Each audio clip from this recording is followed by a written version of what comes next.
सोचो तुम चोरी करने जाओ और वहां तुम्हें अल्लाह खुद पुकार ले। एक आयत ने एक डाकू की जिंदगी हमेशा के लिए बदल दी। दोस्तों, क्या एक चोर अल्लाह का वली बन सकता है? दोस्तों, अगर फुदैल जैसा डाकू अल्लाह का वली बन सकता है तो हम और आप क्यों नहीं? बस एक सच्चा कदम और अल्लाह की तरफ एक वापसी और जिंदगी बदल सकती है। क्या एक गुनाहगार अपनी जिंदगी बदलकर इतना बुलंद हो सकता है कि लोग उसका नाम इज्जत से लें?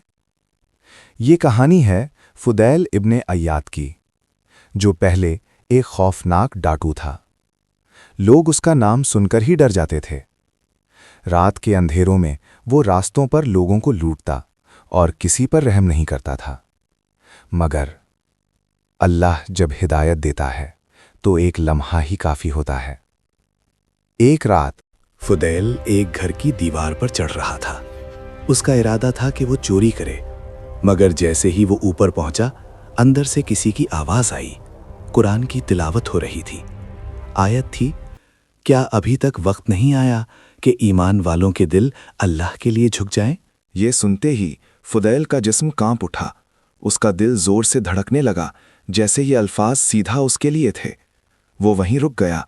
उसकी आंखों से आंसू बहने लगे। उसने धीरे से कहा, या अल्लाह, अब वक्त आ गया है।